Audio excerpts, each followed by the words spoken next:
To Northwest City Politics in the Know with Juanita. We're happy that you're joining us again this week.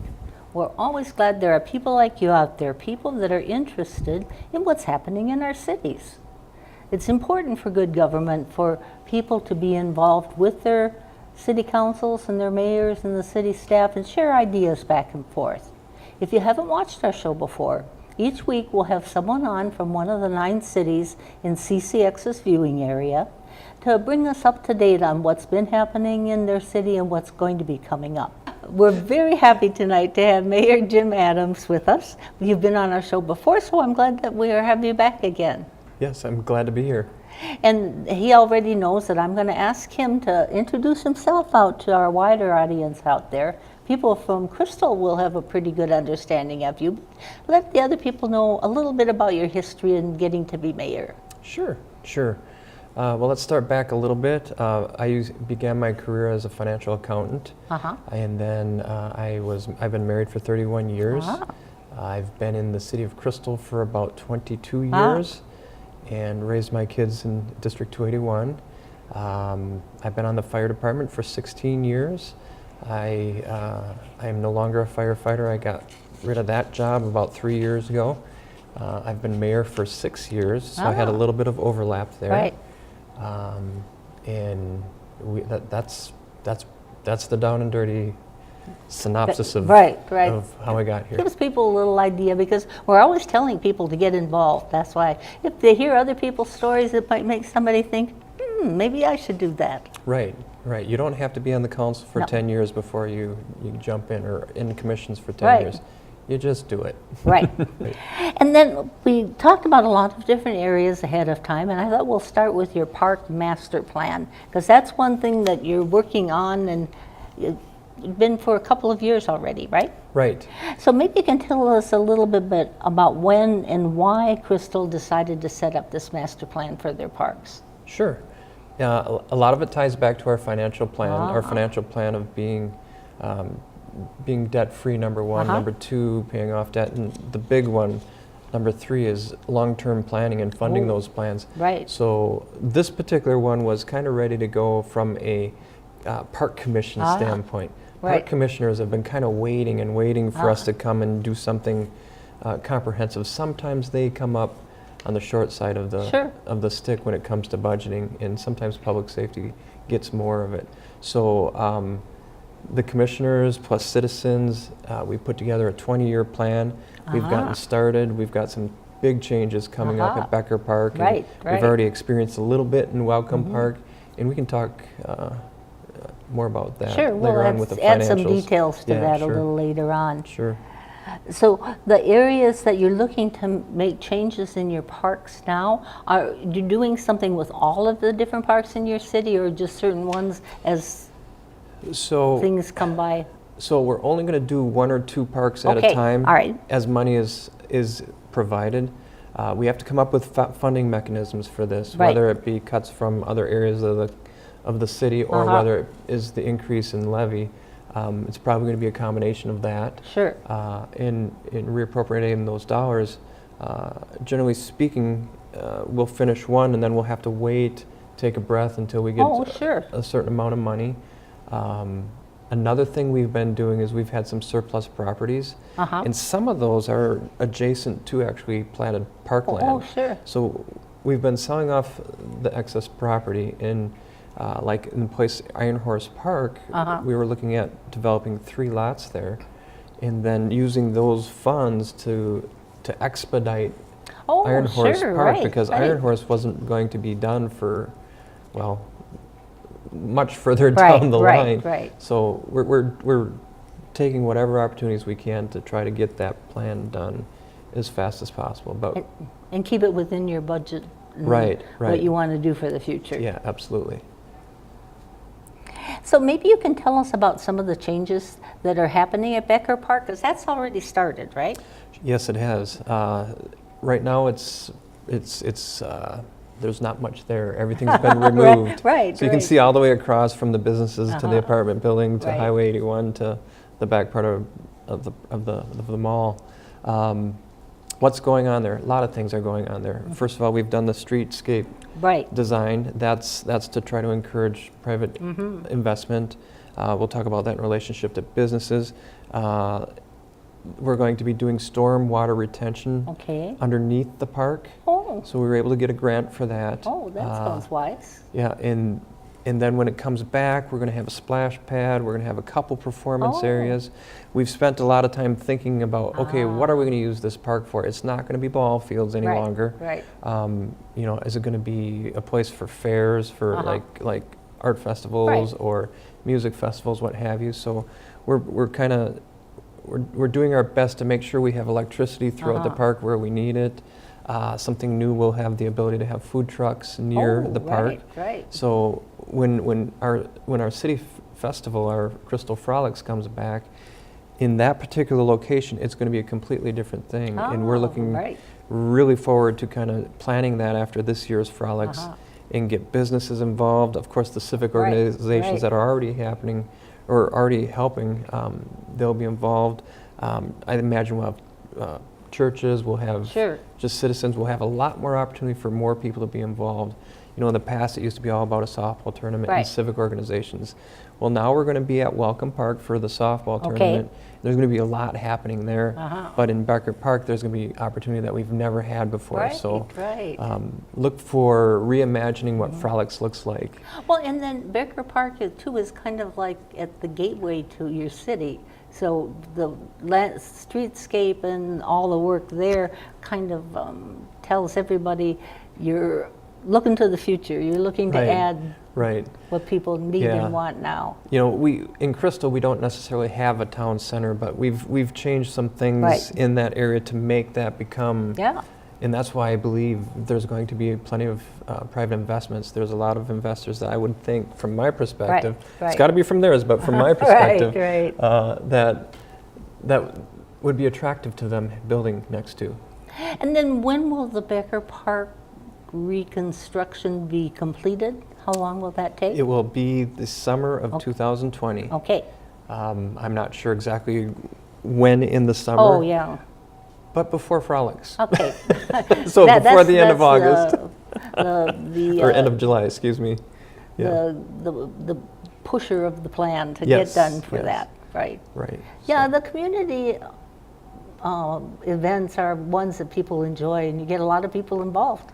Yeah, we sure do, all the civic organizations. But again, we're going to be looking to expand that. He's the person to ask, how would we go about doing that? How can we do this? So good to get people somebody to contact when you have questions. Dan's your guy. So write it down if that's an area you're interested in. Now, Crystal's, your streetscape across from Becker Park was the first one in a process of them, right? Sure. So the Bass Lake Road, what was the goal of doing it, or why did you get involved in doing the streetscapes, or who? Oh, we have some business districts that look tired. I mean, that was the number one. Why can't we have some new development? Why do things look so worn out? And you know, the bottom line is we rather than look at private business and other people, we looked at ourselves. Okay, what are we doing to take care of that space? And so we decided, you know what, that's something that might spur on some redevelopment, might spur on some. And I think that's happening. We're starting to see those areas that had vacancies starting to fill up. You know, well, guess what comes after that? The redevelopment piece. Somebody will buy that property up and make a higher use out of it. So that was kind of the impetus. I think you'll see the next place we'll be going is the corridor from like City Hall to Robbinsdale on 42nd. So Rockford Road is, you'll see that cleaned up a little bit. Stage number 2. Yep, stage number 2. That's where the theater is going to be. We've seen a couple new businesses go in there. It looks nice. It looks clean. New fixtures. So we're trying to encourage all that private development.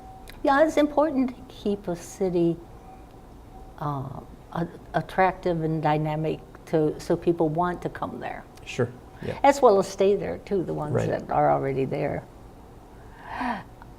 So is the Becker one streetscaping completed? I mean, I can see the trees and the bushes, and it looks nice. You can see the trees. There's going to be a little bit more landscaping added that we didn't add because it was getting late in the season. so that you'll see a little bit more landscaping in the spring. And yeah, it's pretty much done. And you can see the businesses so much easier. Oh yes, you can, much easier. Before it was like, okay, you're driving down and you don't even know what you're driving by. Yeah, it was just kind of a blur, but now they do stand out. And there's some on-street parking now, so you can just pull right up to the businesses, get out of your car, run in, run out. So that's kind of nice. Yeah, that's important for businesses too. And then, do you have anything else after the 42nd one that you would move towards as you had the ability and the money? You know, we've talked about 36. Okay. The 36th corridor at Douglas. That's going to be out there a little ways. We're not quite sure what we want to do. There's some spaces that are south of 36th on Douglas that have the ability to be developed. There's some empty spaces. We're going to kind of wait and see what happens in that area. There might be opportunity to underground some wires to make it more attractive, just like what we might be doing on 42nd. So, yeah, it's not the end of the story, but that one's out a little ways. So Becker is almost done, and then add in the rest as the city is able to financially. Right, financially. I mean, that's what drives everything, the financial piece. And we're trying to do this what we believe is the right way by using cash as opposed to using bonding or credit card or however you want to say that. But when it comes to that Becker Park area, we started there because of the park reconstruction. We started there because of the businesses along that area had some vacancies. And the light rail may be coming. Regardless of how you feel about light rail, if it comes, we got to be ready for it. Oh yes, definitely. We've invested about $6.2 million in that area by the time we're done with the park. Between stormwater, the park itself, Streetscape, about 2/3 of it came from the city of Crystal. The rest we got from Hennepin County. In other Three Rivers, we've got grants from different areas, some transit grants as well. So that space is it's going to be ripe for redevelopment. I would think it's not there yet, but I can just taste it. It's going to be there soon. It's going to be there soon. We're looking very forward to see what that looks like. Then something that all of our cities do is they have a street reconstruction program or a maintenance program. Yep. And you have a 20-year street reconstruction program? Or have you made changes there? We ran a little bit over 20 years. Okay. We started around 95, and we are done. So again, everything's driven financially. For us, we are starting to think about street reconstruction again, even though the majority of it is going to be 10 to 20 years out. We have an opportunity right now to start saving and funding for that street reconstruction. Because what we did 2-3 years ago, we eliminated the assessments for street reconstruction, street maintenance. So what that means is we have to have that money available when these roads start going back to have that done, so that we don't have to increase the levy or the property taxes then. In the way we've done it with the assessments, it was kind of a surprise. You get maybe a year's notice, and if you don't have the money, you have to put it on your property tax. So that became kind of something that felt not right, because we would have people come in, look, I'm trying to make ends meet, I'm on a fixed income, and all these different reasons where this assessment really kind of puts a burden on them financially. So we thought, we really want to put that back where it originally was, on the levee. So that's kind of what we're doing, and that's part of our goal in terms of becoming debt-free and not forcing debt on our citizens. Because believe it or not, when you put an assessment on someone's taxes, what's supporting that is underlying debt, and they end up paying more for the project in the long run than had we saved for it. And we talked a little bit about the looking at it from a citizen perspective, and this is a great example of that. The citizen doesn't have to get a surprise. The citizen is paying property taxes once, Right. not property taxes and an assessment. Right. So it kind of streamlines everything. There's nothing unexpected happening. They don't have to look in different places to find out where they're going to be charged. It's all pretty much straightforward where they expect it. Now, there are some streets that are going to need to be worked on this summer, so which ones, where are they at? Now, people that are having their streets reconstructed, and I'm going to back up a little bit. The term mill and overlay is the one that gets to describe this, but I bet most people out there don't know what that means. Let's back up a little bit more. Let's back up a little bit. So, street reconstruction is tearing out the old street, not just the top layer. Right. You're digging in, you're probably doing some sewer things, you're probably doing some gas, water mains, all kinds of different things happen in a street reconstruction. Right. It's a big deal. Oh, yes. Mill and overlay is a maintenance thing. It's not a reconstruction thing, it's a maintenance thing. And all that is, it's when you grind down the top layer of the road. They do it in 2 coats, and the top coat is called the wear coat. Okay. And they'll take that off and then replace it and put a new layer of tar right on top. Yeah. So that's what mill and overlay is. Okay, right. So now, some streets are in need of mill and overlay this summer in Crystal. Can you tell us which ones they are? Yeah. It's in the Lions Valley Place neighborhood. Okay.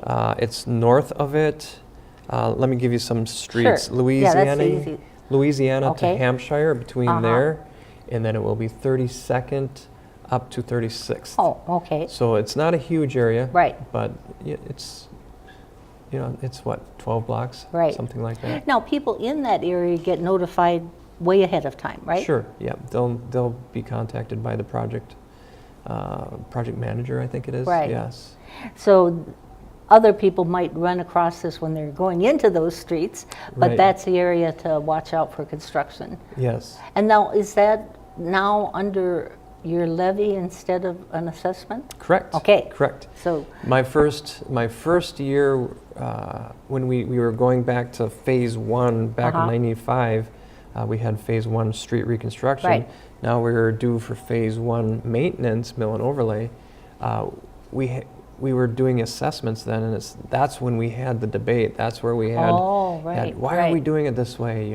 People, they're paying just as much for the roads they had built, 25 years ago, for the maintenance now. And that's where we landed and said, let's put that back on the levy. So now we're putting it back on the levy. And so now you have a maintenance plan for the city. How do you determine which areas? So it's going to be a little bit different. We did phases for the street reconstruction. Okay. We're not going to do phases because we're seeing the wear different in different locations. There's some areas south side of town that have peat moss below them, and those roads flex a lot more. They just don't last as long. There's different areas of town where some of the material used was not as up to standard, and we're seeing some of those wear faster than normal. So those will be accelerated. So really, it's the job of our city engineer to keep an eye on the roads, see where it's going to need some upgrades. The citizens, you guys can help. Definitely. If you see something going on that's not wearing properly, maybe that's happening in the whole neighborhood, and that would make it ripe for the mill and overlay. Oh, I was just thinking, is Crystal asking people to let their citizens let your city know where there's potholes? No, we haven't. We haven't quite done that. Because I was just noticing that in the news. Yeah, generally speaking, the staff's going to go around pretty comprehensively. If it progresses, if you're seeing pothole or crews filling potholes and they miss one, that's the time to call. Say, hey, you were in my neighborhood and you missed one. Whatever. Right. Then you'd want to know. Right, absolutely. They're working on those particular ones. But staff is going through pretty systematically to make sure things are okay. Because it's different for a large city like Minneapolis, St. Paul versus suburban ones in terms of getting around all those areas. And now we'll move to utilities and infrastructure needs, which again, all of our cities are having the need of doing things. Crystal had a utility study I think, was it last fall? Yes. Okay. Tell us a little bit about why you did it and what you found out. Well, we've been talking a lot about financial, and I keep saying everything ties back to financial. Right. That's why we did it.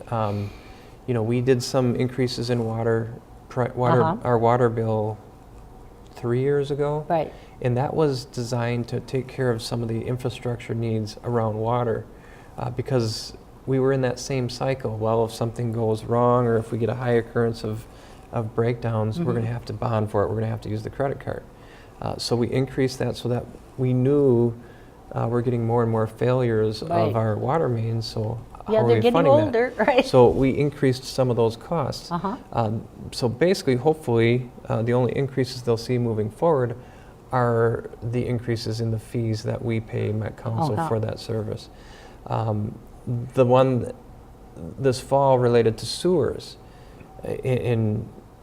that's the big piece. We did not have any money put aside. We share systems with New Hope in Golden Valley. Oh yeah, the JWC, Joint Water Commission. Water Commission, right? And we're seeing some different dynamics occur. We've had to increase our costs for some of these things to account for the infrastructure, but we're not raising them higher than what, say, New Hope or what Golden Valley's paying. Right. And there's a reason for it, and it's we're not using debt for current projects, and we're not using debt for past projects. In this particular realm, we've been paying cash for a very long time. So we're still seeing lower bills when you consider the fees, when you consider franchise fees. We don't do franchise fees. The only thing, what you see is what you get. You expect to pay your bill for your water and sewer. You're paying for all of it there. It's not in that bill plus franchise fees or anything else. It's all there. So when you compare ourselves to other cities, it's a tough comparison because other cities are not showing their franchise fees. If you're just looking at utility fees, how come Crystal's paying more? Well, actually they're not. They're paying less when you bring in the franchise fees. And that's very confusing, and that's why we've kind of taken a step back. What is the citizen going to expect? What does that look like? No, and it fits the plan of us shifting again from a citizen perspective, from a city perspective. Yeah, no, that is important. Maybe you can explain a little bit, because you changed to consumption-based billing for water and sewer service, and this was different than? It was different than before, and it's funny because we didn't even go into it thinking that's what we were going to do. Right.